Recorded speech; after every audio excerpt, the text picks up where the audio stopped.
Hi, and welcome to our episode 2 in Innovation, Digital Diversity and Inclusion in the wake of COVID-19 Game Changer 2020 Summit.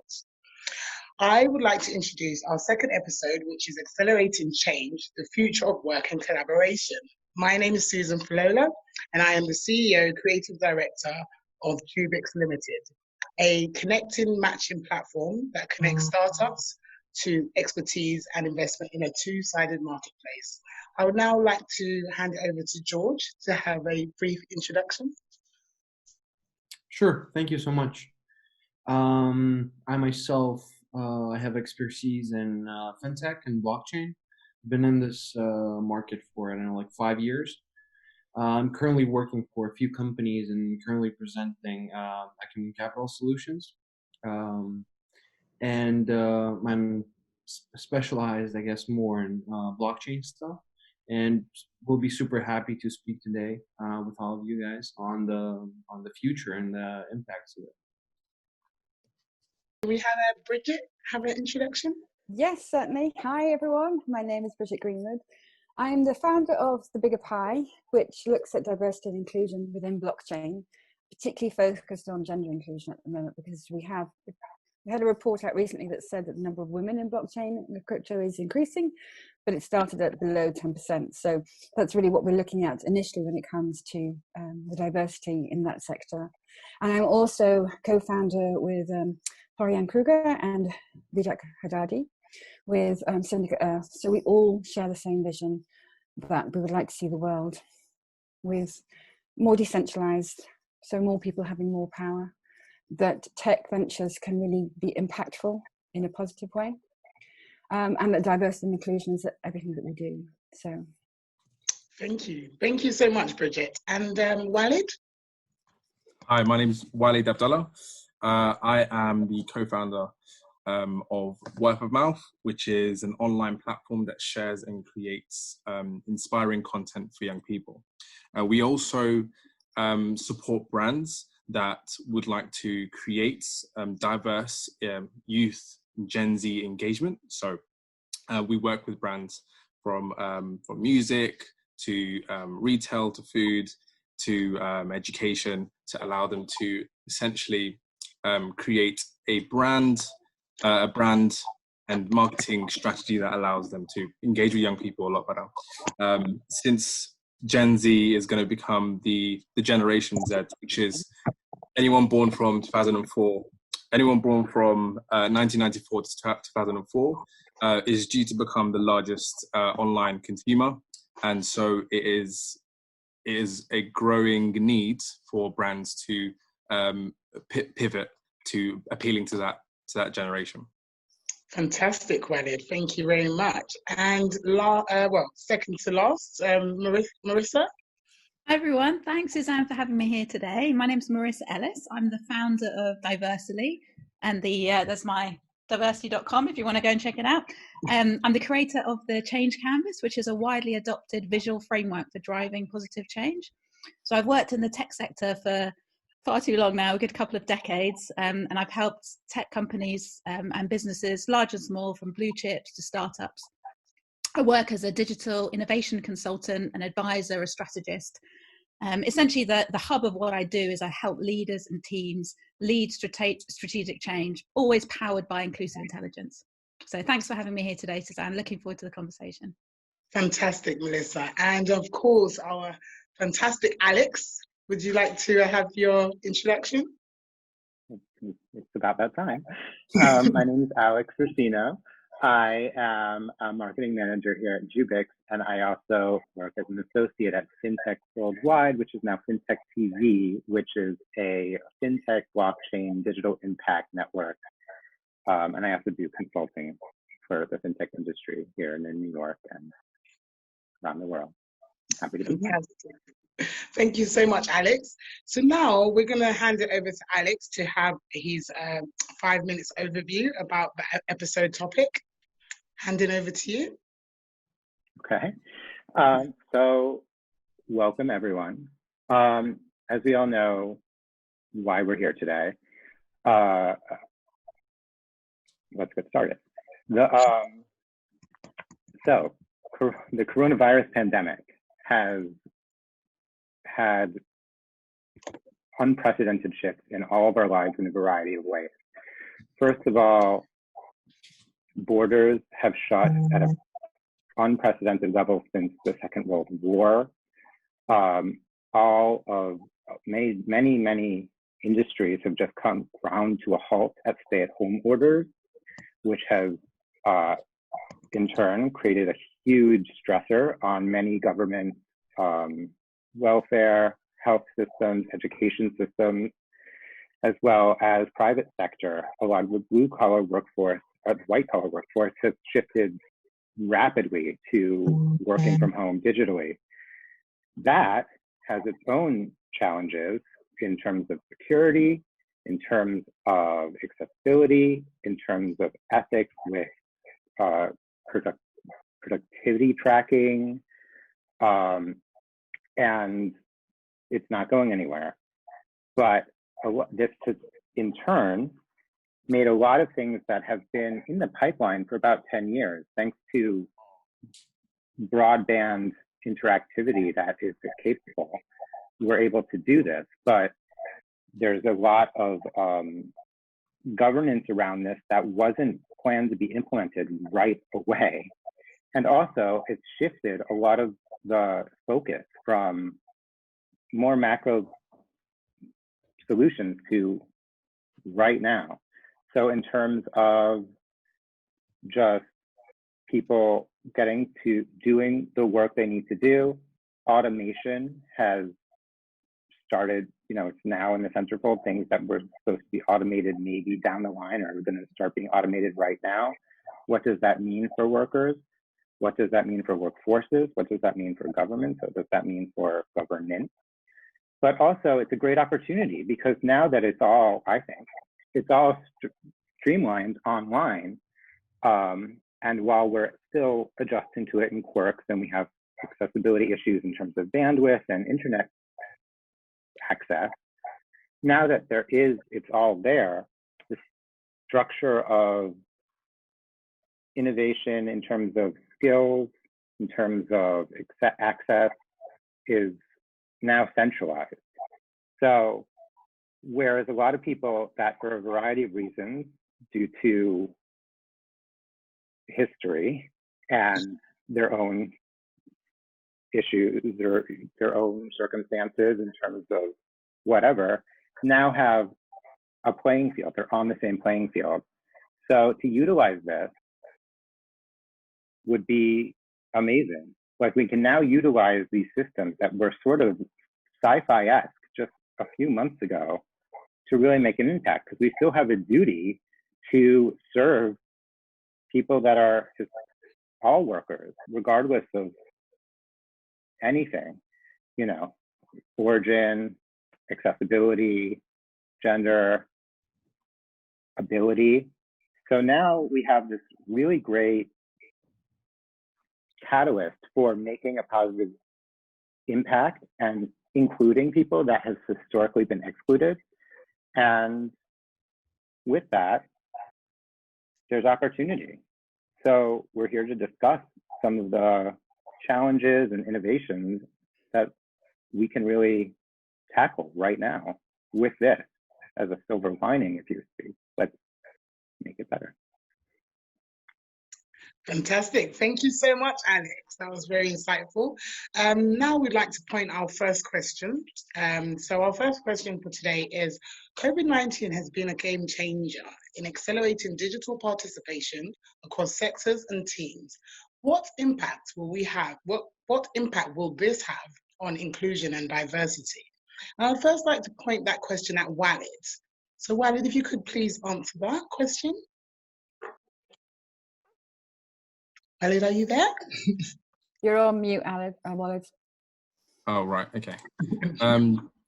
So, I think in the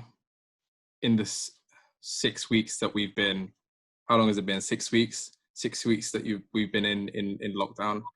I think, one of the main observations that I've seen is that we are currently in a phase of adopting technology to fit a new way of life.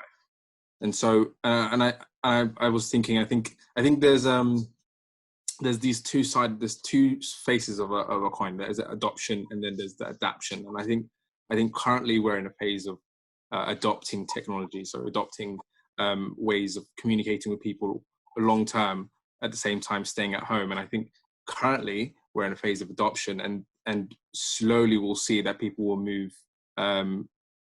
Longer term, we'll see people moving to adapting to a new way of life, and as opposed to just adopting technology and then being able to revert back to an old way of life. I think the first place that we will be able to see those changes are with digital natives. So our digital native generations, millennials and Gen Z. They are the most technology adept, and will be able to adapt to a new way of life a lot easier than some of the older generations. And I think that's if we were to see where the effect where the most impact of COVID will have, where the quickest impact of COVID will be, it will be with some of the younger generations.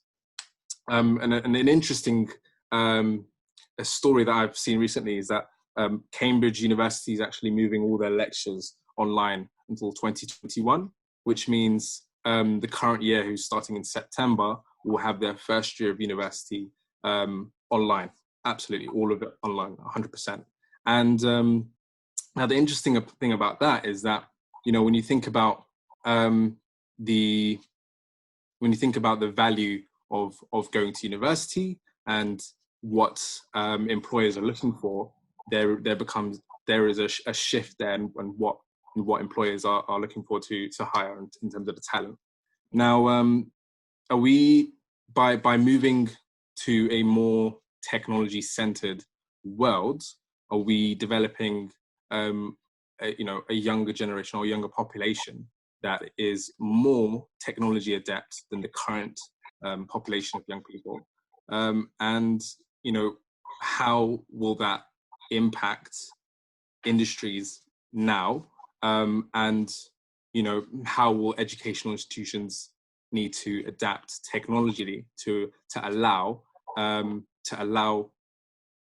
equal participation with all young people, all people who are going through the educational route. Now, which is the interesting thing I was thinking about this, is that by allowing people to go through the whole educational process online, are we teaching young people digital skills, or more digital skills, or allowing them to experience, allowing them to have an experience that prepares them for a more digitally developed world? And then are we bringing now the educational world closer to the world of work? And one thing that I think, that in terms of diversity, some of the key questions that I think organizations should ask themselves is that, are they if jobs are becoming more digitally aligned after coronavirus, are they creating a system that allows for equal opportunities to those who may not be as technology adapt, and are they helping to bridge the skills gap there? And I think even more important point that I feel like is something that I care about is that, especially in private sectors, are we looking to change what employers find valuable? And I think one of the big things is that they look for employees that come from some of the top tier universities. And moving forward, what will employers value? Are they valuing people with top tier university education, or are they valuing people who have top tier digital literacy? And I think that's where we are moving towards. Thank you very much, Walyd. And Marissa, would you like to respond to Walyd's summary? Yeah, sure. That's a great summary. I really like your point about, will we need to redefine what success looks like? Will leaders need to rethink what good looks like. And I absolutely think they will. I think we need to question everything. I think how we've sort of grown up in the private sector and the value that we place on certain characteristics or certain traits is fundamentally broken. But I'm fundamentally an optimist. I always try and find a silver lining in any situation. So if we think about COVID, which is clearly an awful situation, and we think about, what's the impact that that's had on diversity and inclusion more broadly, I think for us to drive any kind of meaningful change in terms of diversity and inclusion, it's all about the leaders. It's all about leaders who are building inclusive thinking into the way that they act, the way they speak, the way they make decisions. It's embedded into everything. And it's not some sort of sideline activity that sort of sits in a corner with people who don't have the power or the decision-making ability to really drive meaningful change. So I think we need to broaden our skill set in terms of what we want from leaders. We need people who can show vulnerability. We need people who can be adaptable, who have emotional intelligence, empathy, resonance. We've always known that these were important factors or traits, but I think with COVID, leaders who demonstrate these skills, these traits are going to be critical to help us lead us all essentially to a better future. So I think we may be in the same storm, but we're certainly not in the same boat. If you look at the situation at the moment, ethnic minorities, especially people from Black communities, people who are poor, people with underlying health conditions, those are the people that are worst impacted. Those are the people who are creating a bigger divide. So it makes the need for change even more important. It makes the need kind of much more visible. We need to be accountable. We need to be driving towards a better for everyone. But the thing that concerns me is that I've heard senior leaders say things like, well, what we need to do is we need to steady the ship and then we can get back to diversity and inclusion. And I've heard, great idea. And then I've heard others say, well, what we need to do is we need to get back to normal and then we can figure out what to do next. And for me, both of these kind of attitudes are just so short-sighted, because I believe that there's a massive opportunity. There's a fundamental chance to leapfrog where we were, not to try and get back to where we were, but to look at what this the opportunity that we have to maybe do things differently, to consider things in different ways. And I think what these leaders are missing is they're missing the point that diversity and inclusion is not a nice to have or an optional extra. It's a fundamental business lever for driving success. It helps you innovate. It helps you be creative. It helps increase understanding. It broadens, it removes your blind spots. It helps you build better relationships with customers. It helps you work in more diverse marketplaces. So it's not something we should do later. It will help us recover. It will help us get through the situation we're in. And McKinsey have just released another report which backs up the business benefits. But for me, the crisis gives us an opportunity. So if I just sort of summarize, I think for me, there's sort of three rays of hope that I see. So if we sort of flip to a more positive frame of mind, what are those three rays of hope? So I think they're trust, I think they're imagination, and I think they're authenticity. So in terms of trust, I think we've come such a long way in the last 6 months in terms of building trust for people who are now working remotely to get on with their jobs. We're now measuring progress. We care about progress. We don't care about presence. Being in the office, it's meaningless. It's about getting your job done. And I think that trust is opening doors. It means that people who can't engage with the 9-to-5 office-based working environment, which is frankly limited, it means that doors are open for us to attract a wider talent pool. So that for me is a massive step forward. The next one is around imagination. And quite frankly, we're living in an unimaginable world. I mean, rewind, how many months, you couldn't imagine this. But I think the stark change, the new reality that we're living in, it opens our minds. It lets us see new possibilities, both new problems, but also new solutions. And we've shown how quickly we can move if we have focus and direction. And I think inclusive leaders need to be open-minded. I think it's a fundamental kind of way of thinking, way of being that will enable us to move forward. And the other ray of hope is around authenticity. So these days when we're having conversations, we're saying to people, how are you doing? How are you? We really mean it. It's not just a passing comment. We're listening to what people are saying, and we're exposing a little bit more of who we really are. So I think there's something about strategic storytelling and role modeling that allows us to expose our differences, to expose who we really are, to expose that we're actually people trying to get the work done. We're not robots, we're people. And the more that we can be authentic, the more we can achieve ultimately together. And inclusive leaders are essentially authentic.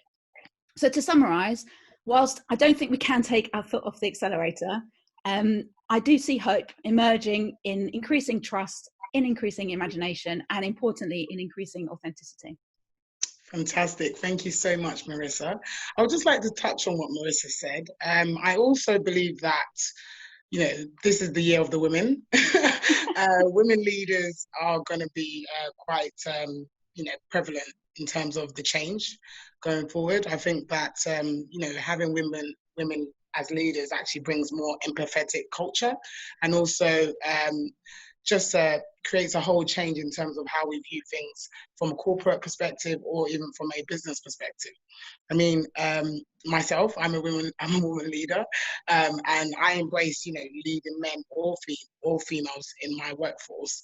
I don't see that there should be, you know, just women with women teams. I feel that it should still be diverse, but also the fact that women can actually multitask and actually bring something different to the table. I think that's a really important factor. So I just think that should really be part of the agenda going forward, that inclusion should be about actually masculating and making sure that women are put forward in every sense in terms of leadership. So let's go to our second overview. So our second overview is going to be done. Sorry, Bridget? I was wondering if we had time before we went on. There has been a question that... Yes, I see. Yeah, so I wanted to leave all the questions to the end, okay. just so that we don't get to... it's one of my friends there, Nick, that's asked the questions. So what I'll do is I'll let those questions be at the end so that we have enough time to answer them. George, if you'd like to... yeah, sure. Give your 5-minute overview. Before we go on to the next question, I'd like to just touch on a few points from the first one. On Marissa's point, I think one of the biggest things that is happening is that, as you were saying, that the companies want to go back to normal, is that they don't realize that this is a structural change happening in the business world. Is that it's never going to go back to normal, and we already see that as like almost all the big companies are structuring or making plans for like a 3-5 year period where they go back to offline in like 18 months. And these are like public plans right now. And it's happening. So like there's no going back from this. And I think this is something that the business world has been actually waiting for a long time. And that structural change in itself is going to lead to many, many smaller changes within the world. And to our next question, basically here, of the gig economy and the talent match, supply to demand on an ad hoc basis, and if so, how do we create a framework that is inclusive? So going back to that and to the gig economy, with the online workforce becoming the new movement, let's call it like that. And within the online workforce, within this digital workforce, right, you don't see the face of the person, right? And you don't always even know if it's a man or a woman you're working with. And this gives, I think, a huge availability for a new wave of globalization. Because previously we had, like, let's say, offline globalization, right? People could move around more or less, but still your ethnicity, where you come from, your accent would play a lot into where you could work at or something like that. Then there would be these large borders that are made by the society within, like, how much do you pay rent, for example. And if you want to go to the Silicon Valley, get ready to spend like $5,000 a month on renting out a one-room apartment. And what we see right now is all these, like, a lot of programmers from the Silicon Valley are moving off because they say, what's the purpose of me being here paying that rent when I can be in Texas, paying $1,000 quid for a two-room apartment now. And this gives the ability for people from way different countries engage into this work, which was, and it's going to be more competitive, but still it's going to open up doors for other people to join these companies.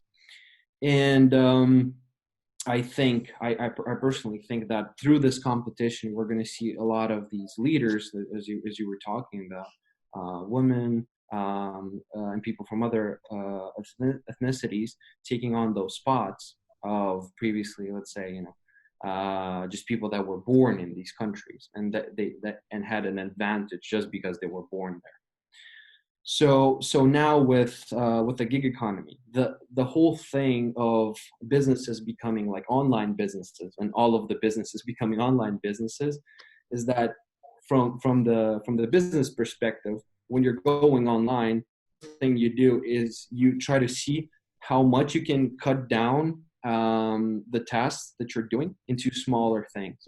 And that is how the gig economy was born, basically, from, that I can outsource things, smaller things into different aspects. And now as we see businesses going from offline to online, we're going to see a lot of these new tasks moving to online, where there would be this large workforce from around the world that would be able to take on these spots and kind of engage in the gig economy. Another thing that is happening right now, from my technical point of view, there's one thing with blockchain, with all these decentralized applications happening that also allow for a lot of people to engage in new communities and new ventures, just because there's this new form of engagement that could connect people worldwide and create platforms that can be financially regulated through technical smart contracts. And then another big thing that's happening, going back to the new leaders, the new wave of leaders, is that I personally think that in creating projects, especially in creating technical projects and platforms, one of the hardest first steps is being available to find the money to put it into development, right? To put it into coding and stuff like that. And for a lot of people, especially if we're talking about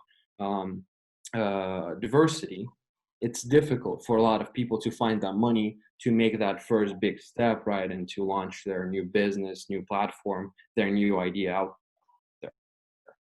And for all of those people, being able to do that without investing a lot of money is obviously a great opportunity and allows them to get into to the market. And right now there's this large trend of no code applications happening in the world. So it's basically like online builders that allow you to create pretty much advanced applications, like, I don't know, forums, online stores, even platforms where there's a pretty difficult logics in terms of what you can do. It allows them to do it intuitively, and being able to do that without writing in any code at all. And I think for a lot of people, that is going to give them the ability to push over those difficulties they had, because they could never find the money to get a few coders to build this. They can do it themselves now. And I think that's a huge opportunity for a lot of people, and would really help with diversity. So yeah, I'll I'll lead on to Alex and Bridget onto the gig economy, talk about it more. Yeah, let me just ask that question again. So to Alex initially, how will the gig economy and talent match supply to demand on an ad hoc basis? And if so, how do we create a framework that is inclusive? Alex or Bridget, who wants to start? I can't hear you. Alex, you're muted. I'm so sorry. Do you want to start? Do you want to take this? Yeah, I don't mind at all. I think Well, first of all, thank you to everyone who's brought their points in, and I would like to touch a little bit on what Walyd and Marissa said, and also on George there as well. So, in terms of education, I think it's fascinating. One of the reasons that I went to university was to have the experience in person, and that was the biggest enjoyment that I still hold in my life. I have friends now. Decades, Marissa and I can talk in decades. Decades ago, reminder, Bridget. You're welcome. Decades of friendships that have lasted so long, it's unbelievable. And I made them in my first week. The fact that students are going to be missing out on that, my heart breaks for them. In terms of being able to do your courses online, the other thing is we've had education available online for free at high quality for a long, long time. But the completion rate of an online course is 5%. So I'll be very interested in what education can do to quickly ramp up to make sure that the classroom over Zoom, which is kind of what my son is going through, but they have a much more immersive experience, because there is so much more to going to university than showing up a class. There's so much more to learning, depending on your subject matter, experiments, field work, the whole thing. So there's lots of challenges that education have there. I think they're going to face them anyway. The COVID-19, like many things, has amplified or accelerated it. So really, really interesting points there, George. And I look forward to how that matches, how education, particularly if it's going more online, will meet what the employers need. The other thing that I think that is important when we're talking about the gig economy is we're all, we've got children being born today who are going to last 100 years, who are going to last. I'm already putting them as part machine, part humans, who are going to live for 100 years. And so this idea of going to school, getting a job, working, and then retiring, we aren't going to do that over a lifespan of 100 years. That was put into place when people were living till, 60, 70. So people are want to have mini retirements throughout that. People are going to have to, because technology changes so much, people are going to have to reskill and have multiple careers as they go forward. And I would imagine that people would want to be able to have freedom of movement in their job as well. So you're going to have to be able to match, for you, the person looking to get the gig, you're going to have to be aware of what is the in-demand skill set that I need for right now, for the next few years. What does the future look like in terms of the longevity of that opportunity? Because one of the things that we haven't really spoken about too much is, and I think again COVID-19 will accelerate, is how AI is able to replace certain jobs. So we've always had tech disrupting, we've always had innovation disrupting the work that has been done by humans, and manual work or whatever it might be. So computers have come in, we've had cars instead of horses. So we've always had to adapt. And usually when tech comes in, it might get rid of certain jobs, but it also opens up a whole new market of jobs. So I think we need to look at what is that new market? What is your job that you're doing that can be replaced by some automation? So there's a lot to look at and unpack there. And then for me as well, that looks at, well, what are the sorts of employers that you want to have? So the first thing we've got to match is what the skills are. And at the moment in the UK, we have a 40% mismatch of skills. And that was before COVID-19. A report came out, the Industrial Strategy Council stated in 2020, so at the beginning of the year, they said there's a 40% mismatch. If you've got a mismatch and we're going through this global lockdown, this difficulty, this challenge for businesses, we know that there are going to be, it's predicted that 35% of people are going to lose their jobs as a result of the lockdown. So if you're in that 40% who are mismatched, if a company knows where their mismatch alignments are, obviously that you're most likely to go, as opposed to the person who's perfectly matched to their job. There are reports out that talks about which industries are doing really well. So George, you'll know this better than most, that if you've already got a decentralized digital online business or industry, it hasn't really been that badly impacted by the situation of the lockdown, you've got a much more centralized, more legacy-based business, then business resilience has been much more, you haven't had as much business resilience. So businesses need to understand what it is that they're going to be able to do to restructure, to move forward post-COVID-19. What staff are they keeping on? Who can they afford to keep on? Now that they've got this ability, if you're in a business where you can work remotely, what infrastructures have they put in place? How much of those are robust so they can keep that? And then how much are they going to turn around and say, well, we're not going to hire these people, we're just going to get some automation in. And that was on our agenda to do in the future, but actually we have to fast forward it because budget says it's cheaper to be able to get some RPA to do a job of 5 people than to rehire those 5 people. Then, skilled up, I found people who want to do the work that I've got the skills for. How do I then also make sure that I'm protected and I can get paid? What about the fact that because I'm doing this online now and I'm borderless and the company that's employing me is borderless, but the financial system in between isn't necessarily. So what are the structures that we've got in place for that? How can I make sure that, you know, if I do a job, then how can I get paid? How can I feel secure that I'm going to get paid? And what about the currency in which I want to get paid? I think all of these things, when we're talking about matching the employer, the people who've got the work to the people who want to do the work, are things that we need to look at, not just, you know, there's diversity and inclusion as well, which we've touched on, and I'll go on to that a bit more, but there's also that practical side of doing things. And there is something called women.io, and it's something that Alexandra Sasha Levin, so that literally is to be able to do that, and it's aimed at gig economy and being able to match not only the skill set, but also to make sure that you've got that payment. And that's using the technology that George was talking about in terms of smart contracts and blockchain. So I think that's definitely something that we need to look at, because you might find, again, for me, inclusivity is making sure that the barrier to entry is the same for everyone. So George was talking before about if you want to start your business and there's certain things that you need to do, and there's certain assets and skills that you need to have, and that can take money. So if you can turn around and have building blocks where you don't need to hire a coder because you can do that yourself, we're lowering the barrier to entry.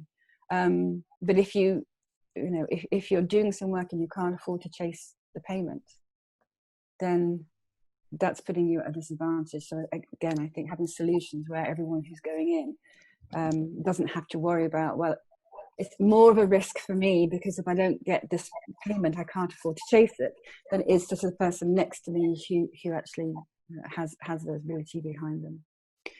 And then in terms of inclusion and diversity, I think we need to be very careful, because at the moment we've spoken a lot about the work, and we're talking about online work, but not all work is.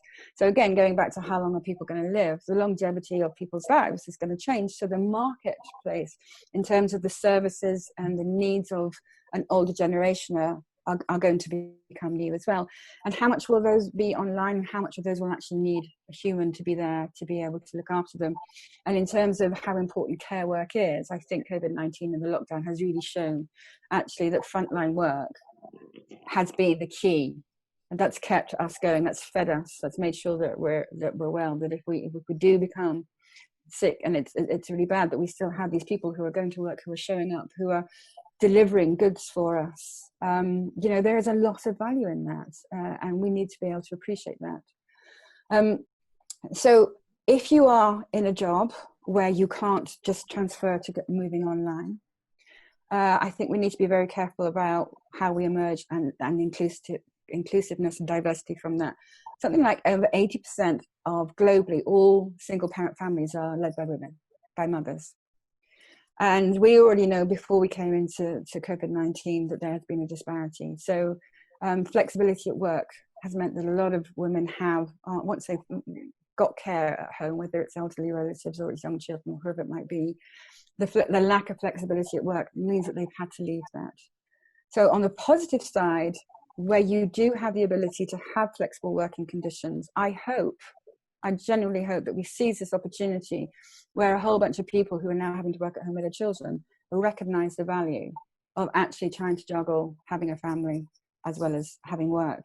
That a whole bunch of dads who didn't have opportunity to be able to stay at home and work with them will demand the flexible opportunities because people want to co-parent. So I see that as a great positive. What I'm more concerned about is the people who weren't able to do that. And particularly now we've got such clear messaging from the government, that might be a hint of sarcasm, about how we can return to work and what we can do. So, okay, I can return to work now, that's great. But I have children, and my children aren't going back to school. And even if I could afford the childcare, there isn't any childcare available to me. And all of this time, what's happening? I can't work, I can't get paid. I'm getting into debt. I wasn't earning that much, but I had so much savings that if a pandemic came along or anything else came along, you know, I'm living hand to mouth. I'm doing the best that I can do. So I think there's an awful lot of people that if we're not careful, this divide that we've got will actually increase.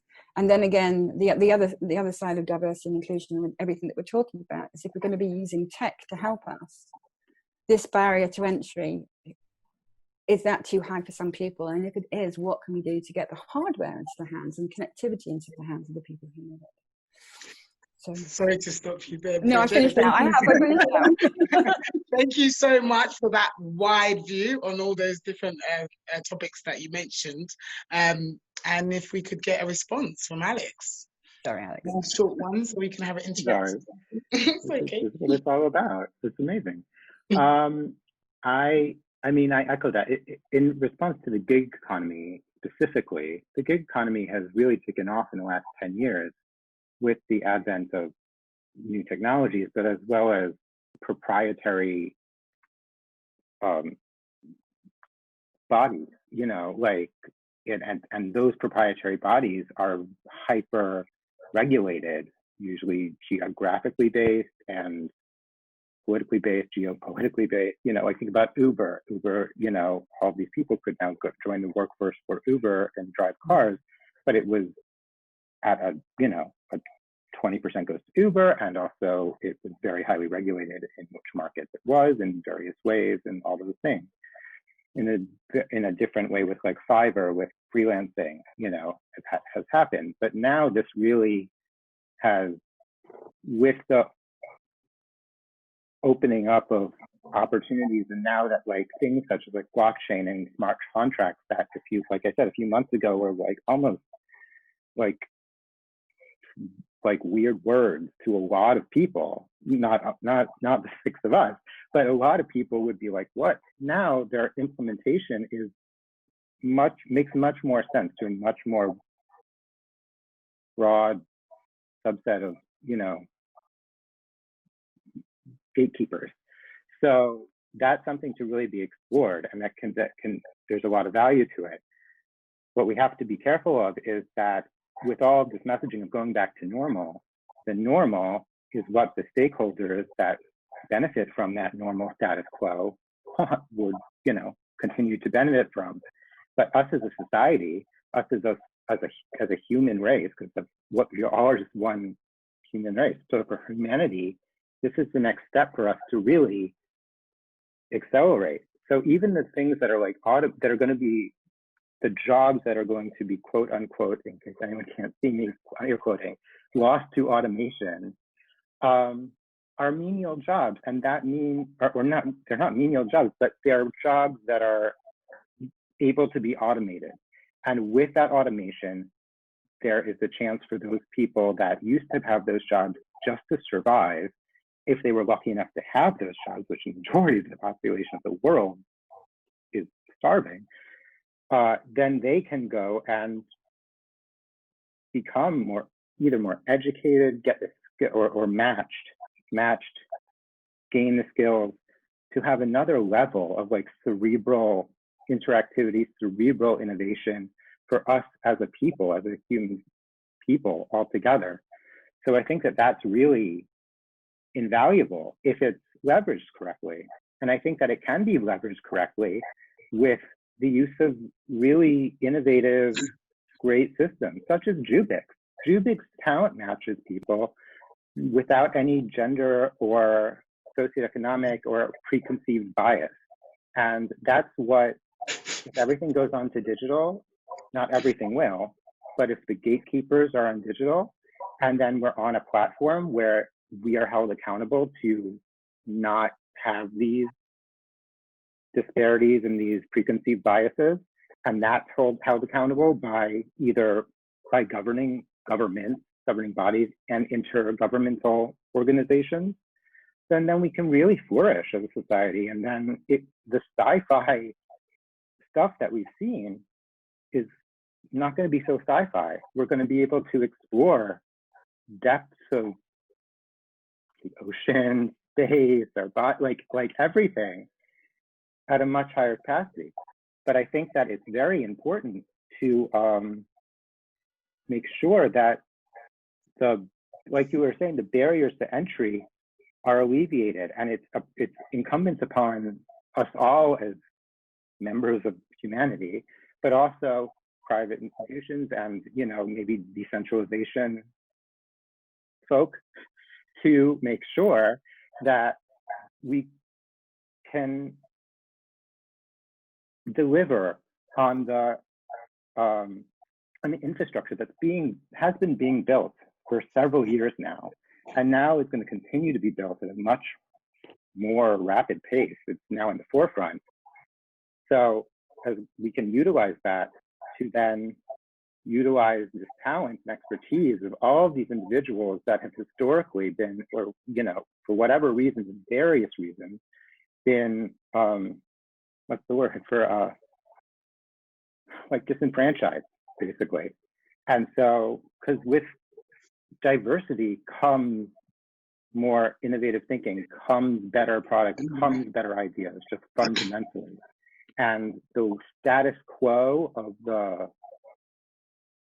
both the Western and Eastern worlds of business and the leaders has been in a bubble, and it's been in a way that keeps people, you know, the status quo is good for them. So if we are to now, but not necessarily good for humanity.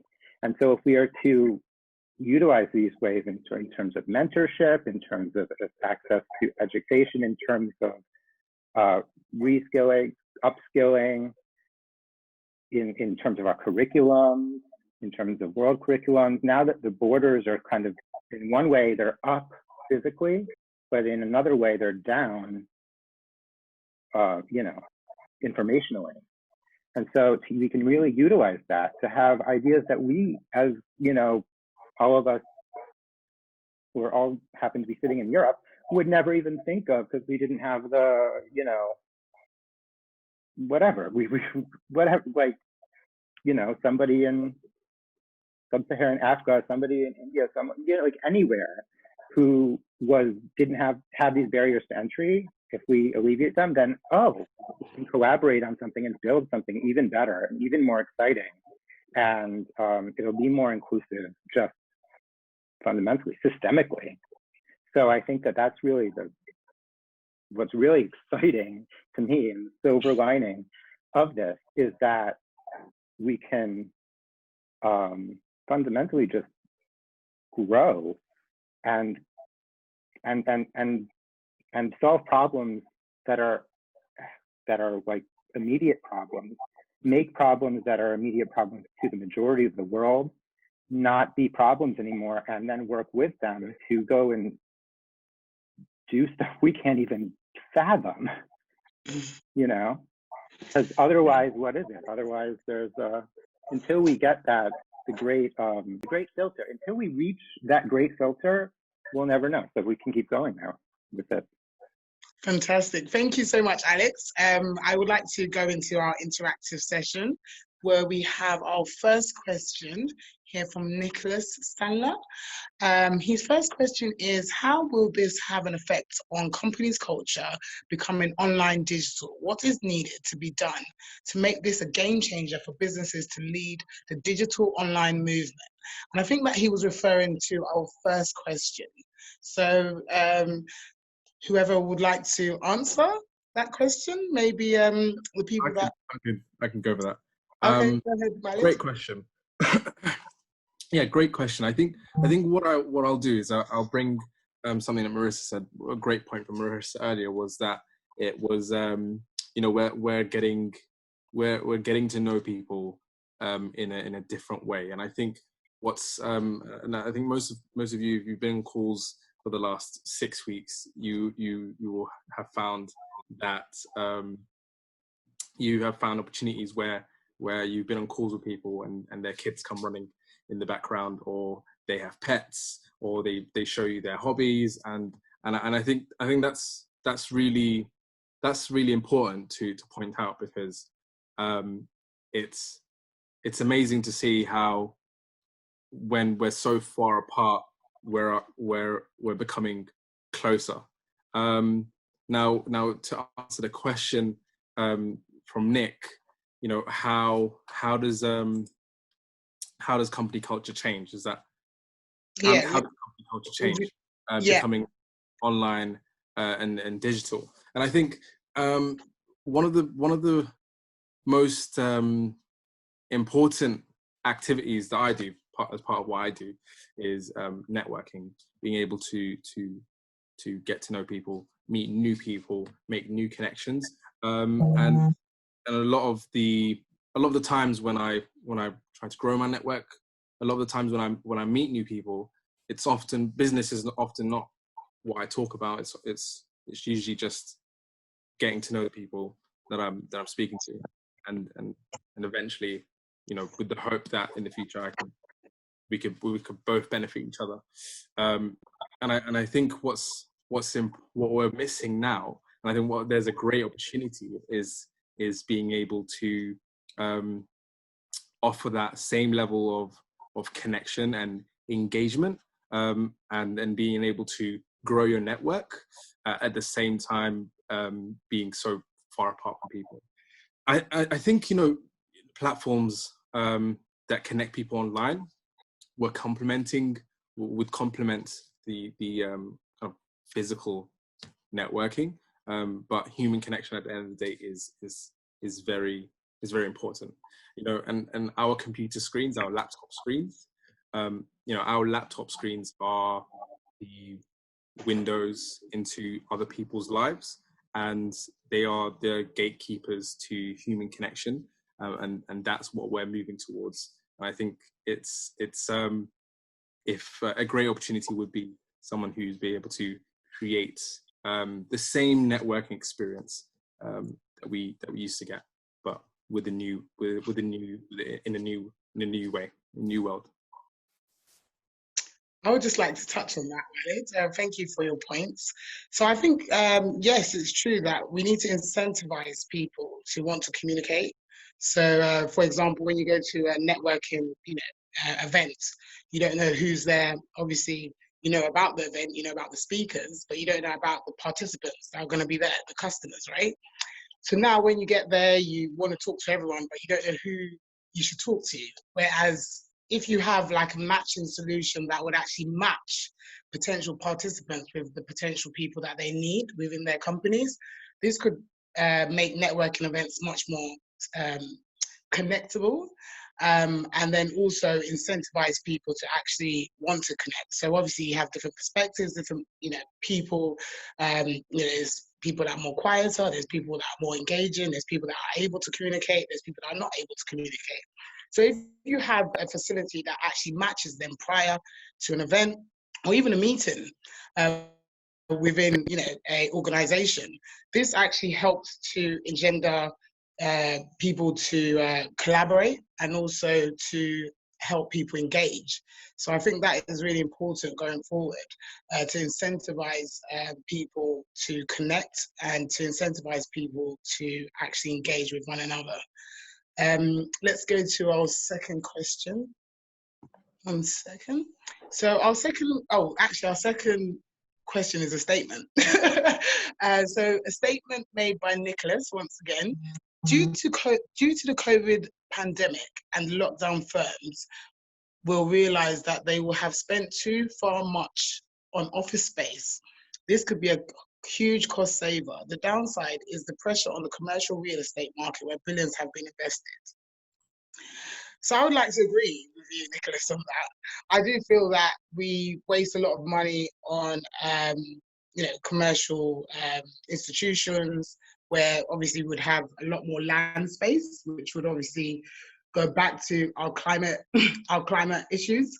If we have a lot more land space, or even we have these big, facilities for actual places where people can communicate and actually participate in events, etc. I think that would be much more valuable to the wider economy. But to actually have buildings just for people to sit down in, various parts of the office, even with these co-working facilities, I spoke to numerous people where they still felt like they were being siloed. So they were still part of a co-working facility, but there was no engagement between that company and my company, for example. So if we had something that could actually facilitate that and help that, then I think that would actually help to extend why we should even have any kind of infrastructure in terms of the world and how we actually connect. But who else would like to address that? Would you like to address that question, Marissa? Yeah, I was actually just sort of reflecting. I'm just noticing that we've got about 3 minutes left. Yeah, I'm just reflecting on the whole of the event and the different kind of messages that people have shared. And I was thinking, what does it mean for me? What does it mean for people? So I'll share those reflections with you. And I was thinking actually the advice that I would give anyone listening to this is the most important thing to do is to know your value. And I think that's how you will propel yourself forward. To the people whose jobs are at risk or whose jobs are going to change due to COVID-19, you have to know your value. You need to know what you've got to offer. To the people whose jobs might be like the people who used to click on elevators, elevator operators don't exist anymore. To the people who used to at 10-pin bowling, they used to stand up the pins. We don't have people who do that anymore. We've got a machine to do that. And the comments that Bridget made, there are jobs that exist at the moment that will be displaced, but there will be new opportunities and new jobs and caring jobs and jobs that can really capitalize on what we've got to give as individuals.